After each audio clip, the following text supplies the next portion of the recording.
भक्ति भाव की वीडियोस देखने के लिए त्रिलोक चैनल को सब्सक्राइब करने के बाद घंटी का बटन दबाना ना भूलें। हिंदू धर्म में एकादशी के व्रत को भगवान विष्णु से तो प्रदोष व्रत को भगवान भोलेनाथ से जोड़ा जाता है। इस बार सावन का पहला प्रदोष व्रत 18 जुलाई 2020 को है, जिसे हिंदू धर्म के अहम व्रतों में से एक माना जाता है। इस दिन भगवान शिव की पूजा आराधना की जाती है। आपकी जानकारी के लिए बता दें कि सावन में पड़ने वाले प्रदोष व्रत का महत्व कई गुना बढ़ जाता है। हिंदू चंद्र कैलेंडर के मुताबिक प्रदोष व्रत चंद्रमास के 13वें दिन यानी त्रयोदशी को होता है। यदि कोई भी व्यक्ति प्रदोष व्रत श्रद्धापूर्वक और विधि विधान के साथ करता है तो उसे मोक्ष प्राप्ति होती है। साथ ही व्यक्ति के सारे पाप भी धुल जाते हैं। प्रदोष व्रत की महिमा। शास्त्रों के अनुसार प्रदोष व्रत रखने से मनुष्य की मनोकामनाएं पूरी होती हैं। प्रदोष व्रत को लेकर एक पौराणिक तथ्यों की माने तो एक दिन जब चारों ओर अधर्म की स्थिति होगी, अन्याय और अनाचार का एकाधिकार होगा, मनुष्य में स्वार्थ भाव अधिक होगा, व्यक्ति सत्कर्म करने की बजाय नीच कामों को ज्यादा करेगा। उस समय में जो व्यक्ति त्रयोदशी का व्रत रखेगा और भगवान शिव की आराधना करेगा तो उस पर महादेव की विशेष कृपा होगी। इस व्रत को रखने वाला व्यक्ति जन्म जन्मांतर के अपने कर्मों से मुक्त होकर मोक्ष के मार्ग पर जाएगा। प्रदोष को प्रदोष कहने की एक कथा है, जिसके अनुसार एक बार चंद्र को क्षय रोग हो गया था, जिसके चलते उन्हें मृत्यु से भी कठिन कष्टों का सामना करना पड़ रहा था। भगवान भोलेनाथ ने चंद्र के उस दोष का निवारण करने के लिए उन्हें त्रयोदशी के दिन पुनः जीवन प्रदान किया। इसीलिए इस दिन को प्रदोष कहा जाने लगा। जिस तरह हर महीने 2 एकादशी होती हैं, उसी तरह 2 प्रदोष भी होते हैं। त्रयोदशी को ही प्रदोष कहा जाता है। प्रदोष व्रत की 10 खास बातें। पहली, प्रदोष व्रत रखने के लिए मनुष्य को त्रयोदशी के दिन प्रातः सूर्य उदय से पूर्व उठना चाहिए। दूसरा, नित्य कर्मों को जल्दी कर भगवान भोलेनाथ का स्मरण करना चाहिए।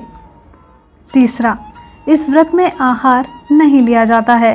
चौथा, पूरे दिन उपवास रखने के बाद सूर्यास्त से 1 घंटा पहले स्नान कर श्वेत वस्त्र धारण करने चाहिए। पांचवा, पूजन स्थल को गंगा जल या स्वच्छ जल से शुद्ध करने के बाद गाय के गोबर से लीप कर मंडप तैयार करना चाहिए। छठा, फिर इस मंडप में 5 रंगों का उपयोग करते हुए रंगोली बनानी चाहिए। 7वां, प्रदोष व्रत की पूजा करने के लिए कुशा के आसन का ही प्रयोग करना चाहिए। 8वां, पूजा की तैयारियां करने के बाद उत्तर पूर्व दिशा की ओर मुख करके बैठकर भगवान भोलेनाथ का पूजन करना चाहिए। 9वां, पूजा में महादेव के मंत्र ओम नमः शिवाय का जाप करते हुए शिवलिंग पर जल चढ़ाना चाहिए। 10वां, अंत में प्रदोष व्रत का उद्यापन त्रयोदशी तिथि को ही करना चाहिए। 3 महामंत्र का जाप। अब आपको उन 3 मंत्रों के बारे में बताते हैं जिनसे महादेव जल्दी प्रसन्न हो जाएंगे और आपको मनचाहा वरदान देंगे। पहला, रुद्र गायत्री मंत्र। ओम तत्पुरुषाय विद्महे महादेवाय धीमहि तन्नो रुद्रः प्रचोदयात्। ये शिव गायत्री मंत्र है, जिसका जप करने से मनुष्य का कल्याण संभव है।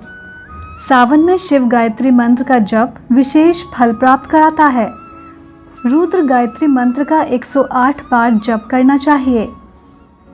दूसरा, महामृत्युंजय मंत्र।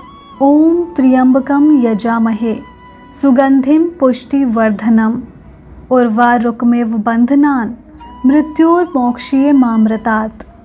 शिव पुराण के अनुसार ये मंत्र जीवन देने वाला है। इस मंत्र का 108 बार जप करना चाहिए। तीसरा, शिवजी का मूल मंत्र ओम नमः शिवाय। इस मंत्र का भी 108 बार जाप करने से महादेव प्रसन्न होकर सभी मनोकामनाएं पूरी करते हैं। प्रदोष व्रत का महत्व। शिव भक्त हर महीने की दोनों पक्षों की त्रयोदशी तिथि को प्रदोष व्रत रखते हैं।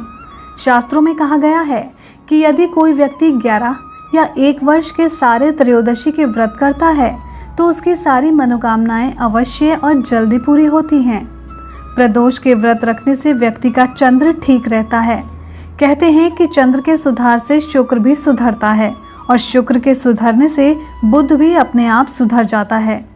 अलग अलग दिन पड़ने वाले प्रदोष की महत्व भी अलग अलग ही होते हैं, जिनके बारे में हम आपको बताते हैं। रविवार के दिन पड़ने वाले प्रदोष को भानु प्रदोष या रवि प्रदोष कहते हैं।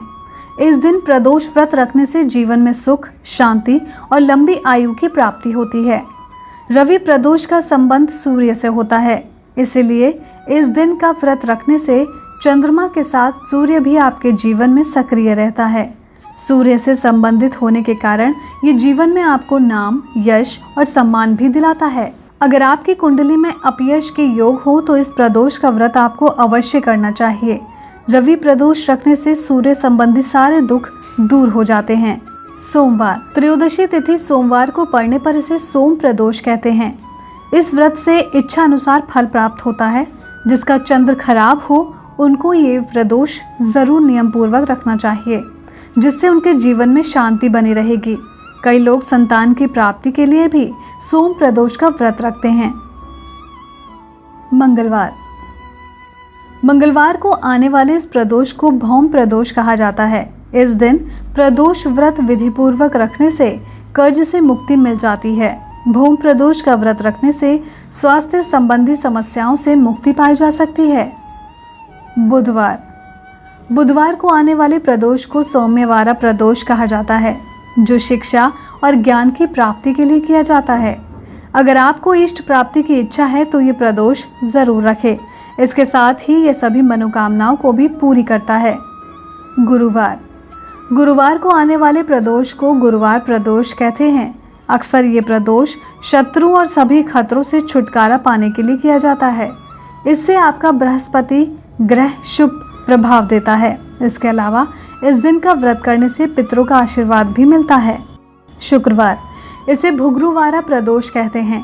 जीवन में सौभाग्य की वृद्धि के लिए इस प्रदोष का व्रत रखा जाता है। इतना ही नहीं, इससे जीवन में हर क्षेत्र में सफलता भी प्राप्त होती है। शनिवार के दिन पड़ने वाले प्रदोष को शनि प्रदोष कहते हैं। इस दिन व्रत रखने से पुत्र की प्राप्ति होती है। हालांकि कुछ लोग हर तरह की मनोकामना और नौकरी में पदोन्नति की प्राप्ति के लिए इस प्रदोष का व्रत भी रखते हैं। तो आपको हमारा ये वीडियो कैसा लगा, हमें कमेंट कर ज़रूर बताएं। साथ ही इस वीडियो को लाइक और शेयर करना ना भूलें।